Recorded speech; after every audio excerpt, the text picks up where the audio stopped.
Saluton carai. Hodiaŭ mi volas denove prediskuti da stultaj frazoj de la angla, kiuj ne facile tradukas en Esperanton. La unua frazo kiu ni prediskutos hodiaŭ estas kiam iu ĉasas voston. Do tio estas laŭvorta traduko de la angla. Kiam iu ĉasas voston, tiu serĉas iun kun kiu tiu povas seksumi.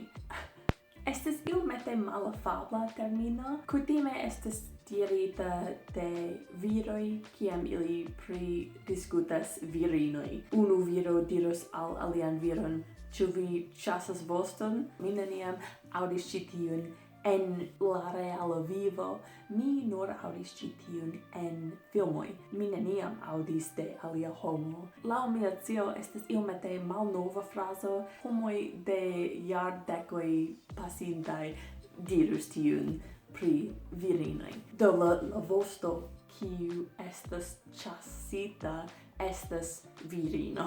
Do chasing tail aŭ ĉasante voston estas unu frazo de la angla, sed la dua frazo kiu ni prediskutos estas ege simila.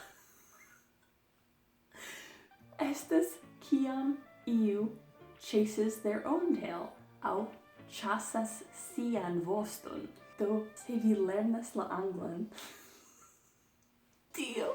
Tio nur estas unu vorton inter la du frazoj, ĉasi voston aŭ ĉasi sian voston, sed estas malsamaj frazoj, ĉar kiam oni ĉasas sian voston, la homo ripetas ion, ripetadas, sed ne trafas la celon.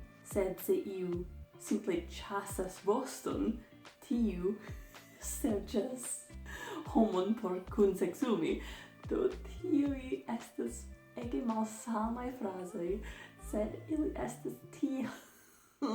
Laŭ mi, la dua frazo havas iomete da senco. Oni povas iomete kompreni ĝin.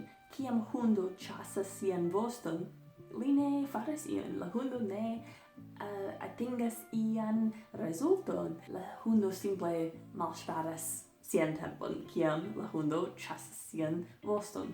Mi pripensis ĉi tiun frazon, ĉar estas bonega filmeto de la kanalo Casually Explained pri la francan, kaj li eksplikas ke vi povas ege fuŝi viajn interagojn se vi fuŝas vian elparolado de la francan lingvon. Vi povas fuŝegi, ĉar vi povas diri ion pri penisoj, kiam vi ne celas diri tion. Vi povas diri, vi estas fikinda homo, kiam vi ne celas diri tion. Tio estas kiun tiu filmeto prediskutas. Ĉi tiuj frazoj estas la sama afero. Se lernanto de la angla lingvo provas diri ke li ĉasas sian voston, sed la lernanto ne komprenas ke vi devas diri sian voston, kaj la lernanto simple diras, li ĉasas voston.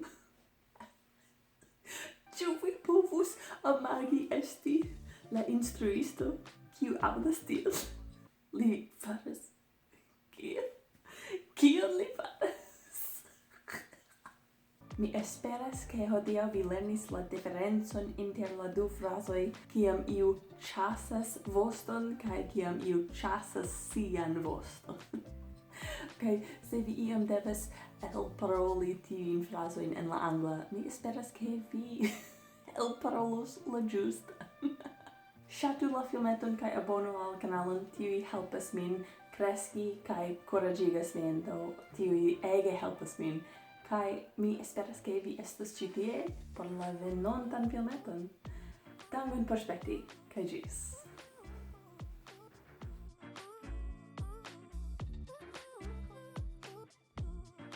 Kiel mi pretekstas ke mi scias kiel viroj parolas al unu la alian. Mi ne scias.